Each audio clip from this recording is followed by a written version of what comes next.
Un hombre de mediana edad yace en un lecho de muerte en una casa humilde de Nazaret. Es carpintero, con las manos callosas marcadas por décadas de trabajo con madera áspera. Tiene astillas bajo las uñas, cicatrices de herramientas que resbalaron, la espalda encorvada de quien ha cargado vigas toda su vida. No es nadie importante, no es profeta, ni sacerdote, ni rey. Es solo un artesano que construye mesas y yugos para bueyes en una aldea que el mundo desprecia. Pero a su derecha, sosteniéndole una mano, está una mujer de belleza imposible de describir. Sus ojos tienen lágrimas, pero también paz. Es la criatura más pura que jamás pisó la tierra. Y a su izquierda, sosteniendo la otra mano, está un joven de unos 30 años, carpintero también, con las mismas manos callosas, el mismo polvo de aserrín en el cabello, pero en sus ojos hay algo que ningún mortal ha poseído jamás: la profundidad infinita del Dios hecho hombre. El carpintero moribundo mira a ambos. No dice nada. José nunca dice mucho, pero su silencio habla más fuerte que todos los sermones de todos los profetas. En ese silencio hay gratitud por la misión cumplida. Hay amor por la familia que protegió. Hay paz de quien sabe que su trabajo terminó y terminó bien. Cierra los ojos. Su respiración se hace más suave. Y José, el carpintero de Nazaret, el hombre que el mundo nunca conoció, el santo que no tiene una sola palabra registrada en las Escrituras, exhala su último aliento sostenido por el Hijo de Dios y la Madre de Dios. Nadie en la historia jamás murió tan bien acompañado. Esta es la historia de San José, el hombre que Dios eligió para proteger su encarnación, el Padre que crió al Creador del universo, el silencio que custodió al Verbo, la prueba viviente de que la santidad más grande a veces no dice palabra. El año era aproximadamente el 20 a.C. Judea gemía bajo ocupación romana desde hacía 60 años. Las legiones de hierro patrullaban calles donde alguna vez reinaron los macabeos. El templo de Jerusalén aún se erguía majestuoso, pero el sumo sacerdote era títere del gobernador romano. Los impuestos asfixiaban al pueblo. Los celotes conspiraban en las montañas. Los fariseos debatían la Torá mientras su nación agonizaba.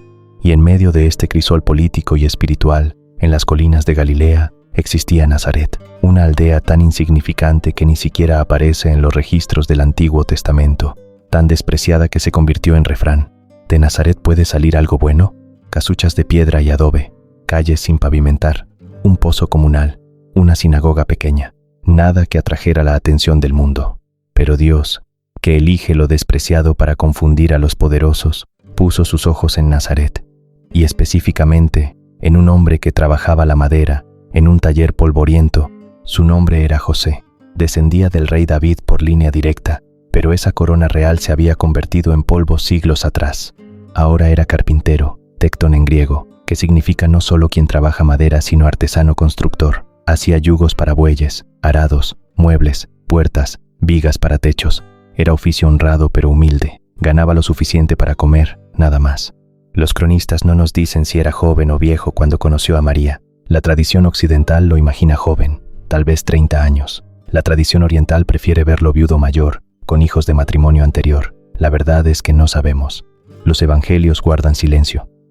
Y ese silencio es apropiado para el hombre más silencioso de las Escrituras. Lo que sí sabemos es que era justo. Esa palabra en hebreo, tzadik, significa mucho más que cumplir reglas.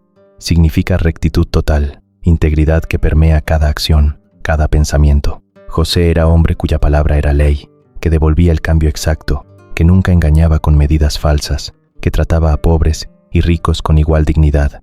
Se levantaba antes del alba para orar. Acudía a la sinagoga cada sábado. Conocía los salmos de memoria. Esperaba al Mesías prometido como todo judío piadoso, sin imaginar que su vida estaba a punto de entrelazarse con ese Mesías, de forma que ningún profeta había anticipado. Y entonces conoció a María. Era joven, quizás 14 o 15 años, edad de matrimonio en aquel tiempo, pero había algo en ella que la distinguía de todas las demás muchachas de Nazaret. Una pureza, una luz interior que los padres del pueblo notaban. Las madres querían que sus hijas fueran como ella. Los ancianos se descubrían al verla pasar, sin saber por qué. José la amaba, no con pasión carnal que consume y destruye, con amor que busca el bien del otro, que protege, que dignifica.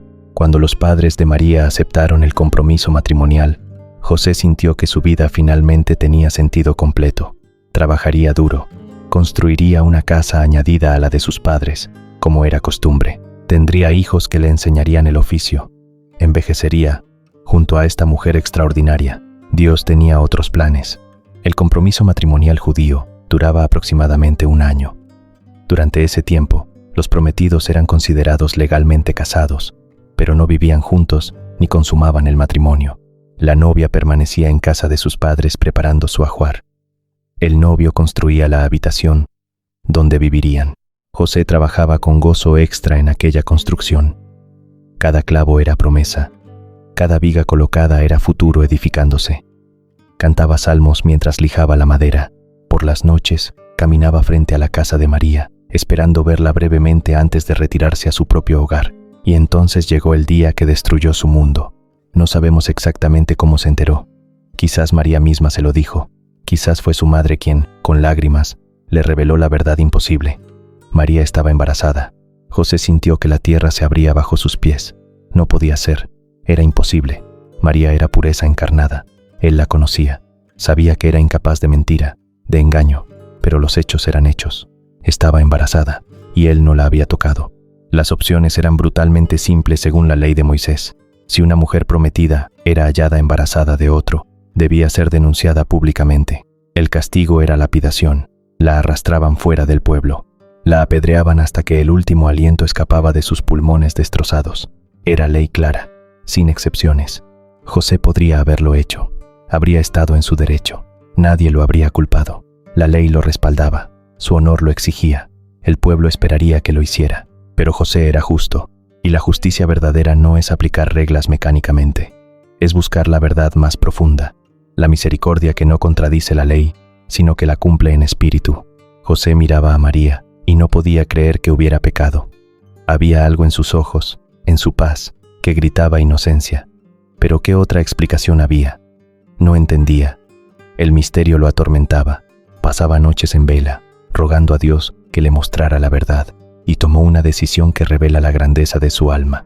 No la denunciaría, no expondría su vergüenza, no permitiría que la mataran. En cambio, la repudiaría en secreto, con documento privado, y se marcharía de Nazaret para siempre.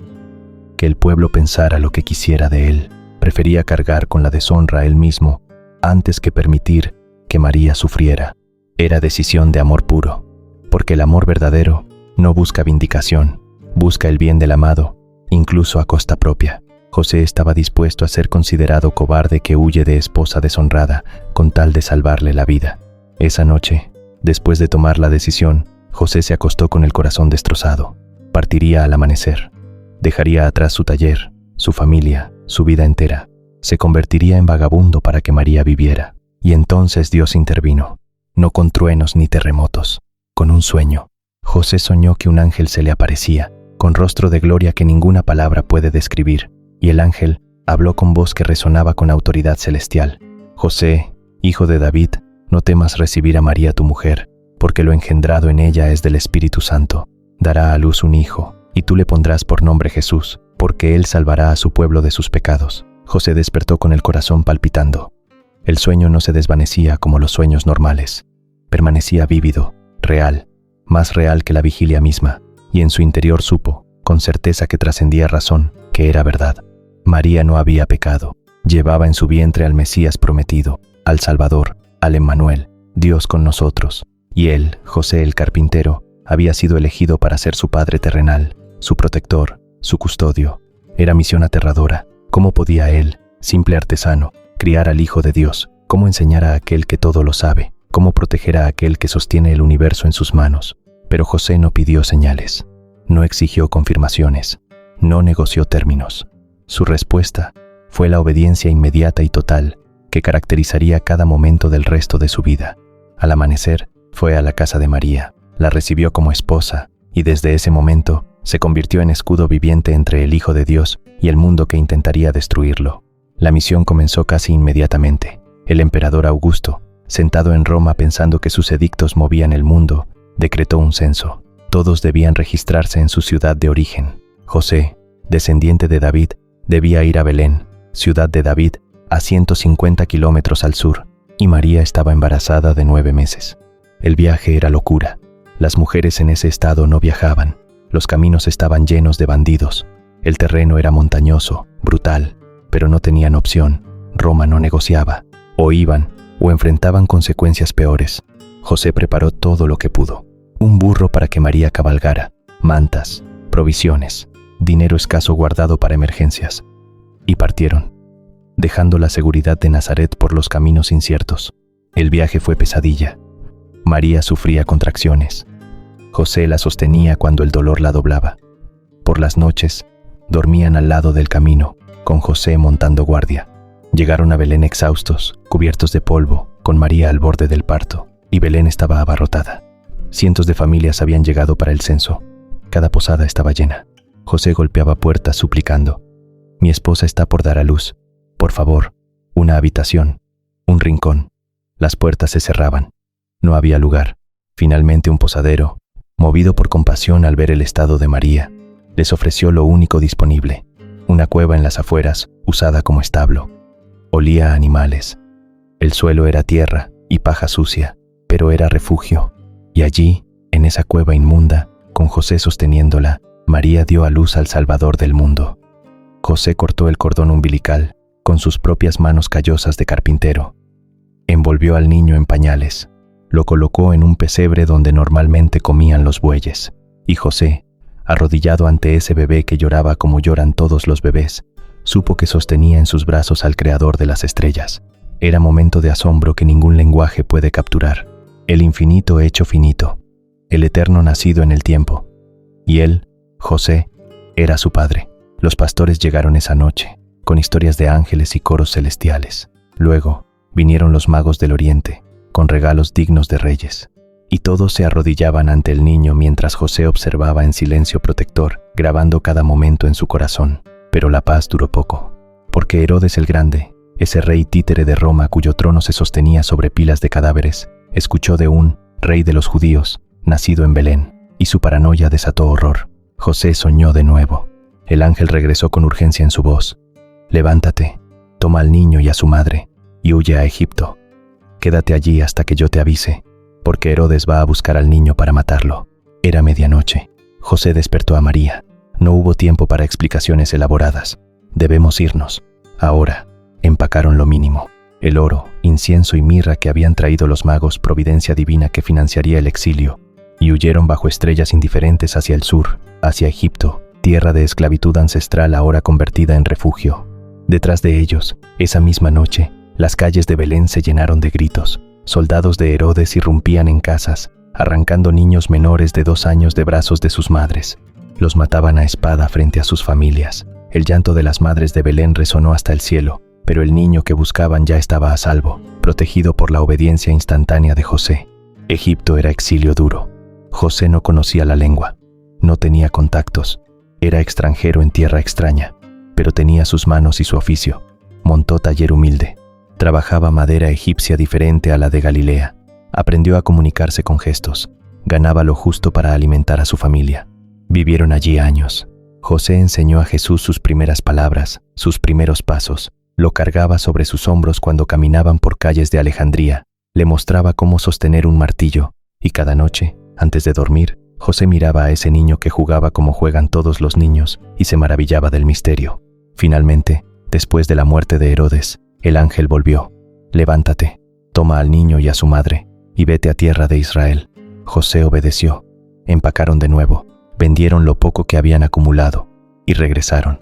Pero al saber que Arquelao, hijo tan cruel como su padre, reinaba en Judea, José decidió no asentarse cerca de Jerusalén.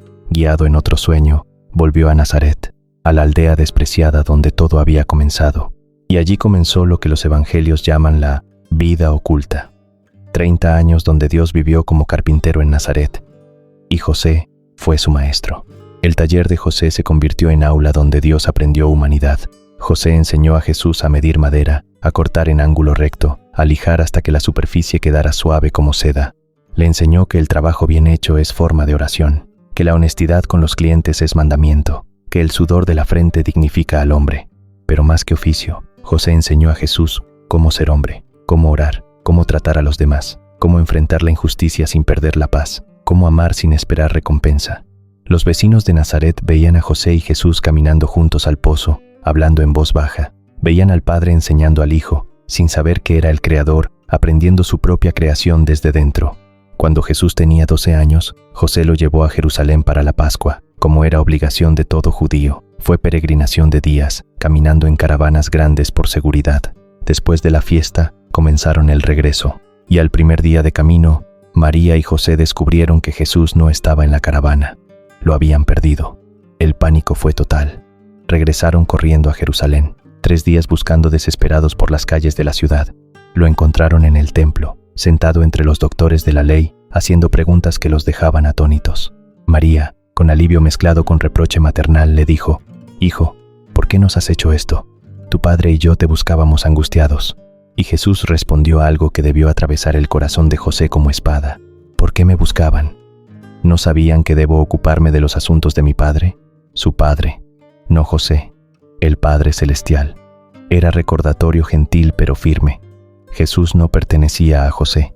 José era custodio temporal de un tesoro que pertenecía al cielo. El Evangelio dice que José no entendió esas palabras, pero las guardó en su corazón, porque José era hombre que vivía en el misterio. No pretendía comprenderlo todo. Aceptaba que había realidades más grandes que su entendimiento, y seguía obedeciendo, protegiendo, amando. Los años siguientes transcurrieron en el silencio de Nazaret. José envejecía, su espalda se encorvaba más, sus manos artríticas le dolían en las mañanas frías. Jesús, ahora adulto, cargaba las vigas más pesadas, hacía los trabajos que requerían fuerza que José ya no tenía, y José sabía que su tiempo terminaba. Había cumplido su misión. Jesús estaba preparado, ya era hombre, ya había aprendido todo lo que José podía enseñarle. Pronto comenzaría su ministerio público, su misión redentora. José enfermó. No sabemos de qué. Los evangelios no registran su muerte porque para cuando comenzó el ministerio público de Jesús, José ya había partido, pero la tradición nos da una imagen hermosa de sus últimos momentos. Acostado en su lecho, débil, con la respiración trabajosa del moribundo. A un lado, María, la esposa que amó con amor más puro que ningún hombre jamás amó a mujer. Al otro lado, Jesús, el Hijo de Dios que llamó Padre a este carpintero humilde. José no tenía miedo. Había vivido en la presencia de Dios durante 30 años. Había protegido la encarnación. Había sido fiel hasta el final. Ahora iba a casa, no a casa en Nazaret, sino a la casa verdadera. Sus labios se movieron en oración final, quizás un salmo, quizás simplemente gracias. Jesús y María sostuvieron sus manos, y José cerró los ojos, exhaló, y su alma fue recibida por los ángeles que lo habían guiado en sueños toda su vida. Fue la muerte más santa de la historia humana, porque nadie jamás murió acompañado por Dios y por la Madre de Dios. Por eso la Iglesia lo llama patrono de la buena muerte, porque si morimos como José, morimos bien. Su cuerpo fue enterrado en Nazaret. ¿Dónde exactamente? No lo sabemos. No hay basílica sobre su tumba, no hay reliquias. José desaparece de las Escrituras con el mismo silencio con que vivió, pero su legado es inmortal. Cada padre que protege a su familia camina tras las huellas de José. Cada trabajador que labora honestamente imita a José. Cada hombre que obedece a Dios aunque no entienda sigue el ejemplo de José. La Iglesia tardó siglos en apreciar plenamente su grandeza. Durante la Edad Media fue casi olvidado, pero en tiempos modernos, especialmente con el Papa Pío IX en 1870, José fue finalmente reconocido como merece, patrono de la Iglesia Universal, protector de toda la Iglesia, así como protegió a Cristo. Y cada 19 de marzo, su fiesta, millones pronuncian su nombre con reverencia. San José, el carpintero que crió a Dios, el silencio que protegió al Verbo. Hermanos y hermanas, vivimos en época ruidosa, todos quieren ser escuchados, redes sociales amplificando voces sin sustancia, políticos gritando, influencers exigiendo atención, todos buscando plataformas, audiencias, validación. Pero José nos enseña que la santidad más grande a veces no dice palabra, que la obediencia silenciosa vale más que 1000 discursos elocuentes, que el trabajo humilde hecho con amor transforma el mundo más que las revoluciones ruidosas. José nunca predicó sermones, pero crió al predicador. Nunca hizo milagros, pero protegió al hacedor de milagros. Nunca escribió evangelios, pero vivió el evangelio más perfectamente que nadie excepto María. Cada padre que se levanta antes del alba para trabajar y proveer, cada hombre que protege a su familia aunque nadie lo aplauda, cada trabajador que hace su labor con dignidad, aunque el mundo lo desprecie, Cada persona que obedece a Dios en lo cotidiano sin esperar reconocimiento, todos son hijos espirituales de José. Y cuando llegue nuestra hora final, cuando la muerte toque a nuestra puerta, rogamos tener la gracia de José, morir acompañados por Jesús y María, morir con la paz de misión cumplida, morir con el silencio que es adoración pura. San José, custodio del Redentor, esposo purísimo de María, Padre de Jesús en la tierra, ruega por nosotros. Enséñanos la obediencia que no cuestiona. Enséñanos el trabajo que dignifica. Enséñanos el amor que protege sin asfixiar. Intercede por todos los padres que luchan por sostener sus familias, por los trabajadores explotados que necesitan dignidad, por los hombres que buscan ser santos en medio del ruido del mundo. Que tu silencio nos enseñe a escuchar a Dios. Que tu obediencia nos inspire a decir sí aunque no entendamos. Que tu ejemplo nos recuerde que la santidad se vive en lo ordinario hecho con amor extraordinario. Y cuando llegue nuestra hora, alcánzanos la gracia de morir como tú, en paz, acompañados, yendo a casa. San José, terror de los demonios, patrono de la Iglesia Universal, modelo de trabajadores, ruega por nosotros. Amén.